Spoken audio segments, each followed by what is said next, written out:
வணக்கம், எனது பெயர் DS தருண். Register number 1704. நான் டீம் பி குரூப் பி மாணவன். குமரி அறிவியல் பேரவையின் இந்த பயணத்தில் மூலிகை மருந்து தயாரித்தல் என்னும் தலைப்பில் நான் இப்பொழுது தூதுவளை கசாயம் செய்ய போகிறேன். இதற்கு தேவையான பொருட்களை நாம் இப்பொழுது பார்த்துக் கொள்ளலாம்.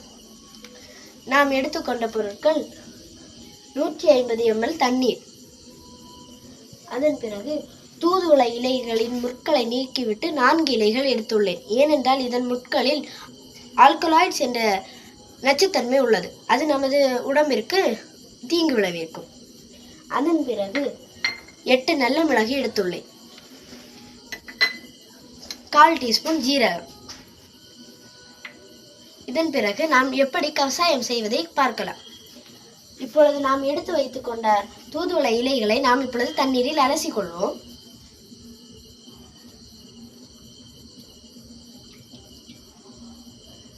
இதை எடுத்து வைத்துக் கொள்ளலாம்.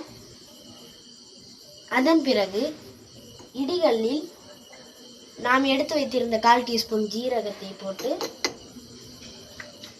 அதன் பிறகு 8 நல்ல மிளகத்தையும் சேர்த்து போட்டுக் கொள்ளலாம். இப்பொழுது இவற்றை நன்றாக இடிக்கலாம்.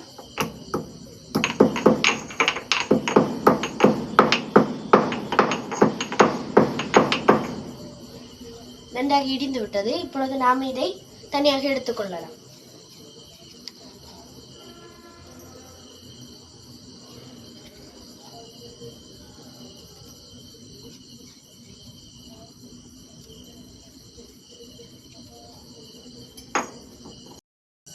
எந்த ஒரு கசாய மூலிகையை செய்தாலும் மண்பாண்டங்களில் செய்வது சிறந்தது.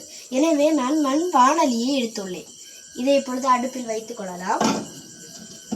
நாம் இப்பொழுது தீயை மூட்டி விடலாம்.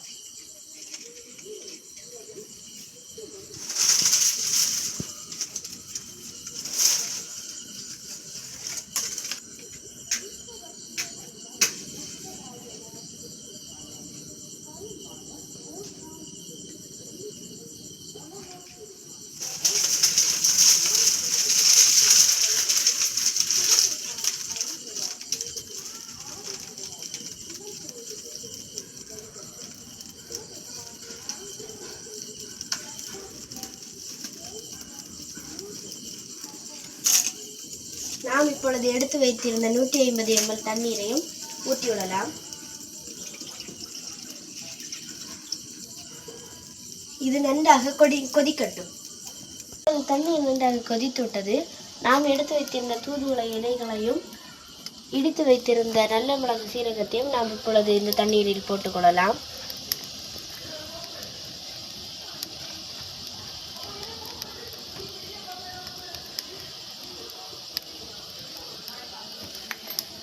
இந்த தண்ணி இப்பொழுது 50 ml வத்தும் வரை நாம் காத்திருக்கலாம். இப்பொழுது இந்த 150 ml தண்ணீர் இப்பொழுது 50 மில்லியாக வற்றிவிட்டது. நாம் இப்பொழுது இதை வடிகட்டலாம்.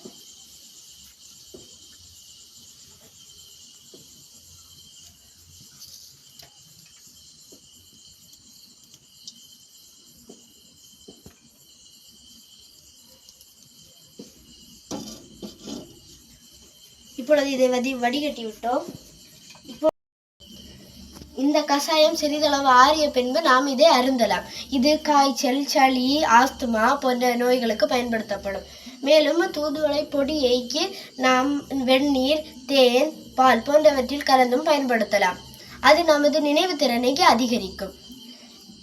இந்த மருந்தின் செயல்பாடுகளோ குறைவு, ஆனால் அதன் மருத்துவ பயன்களோ அதிகம். நாம் யாரும் இதை பெரிதளவு பயன்படுத்துவதில்லை. இனி பயன்படுத்துவோமாக. எனக்கு இந்த வாய்ப்பை அளித்த குமரி அறிவியல் பேரவைக்கு மிக்க நன்றி.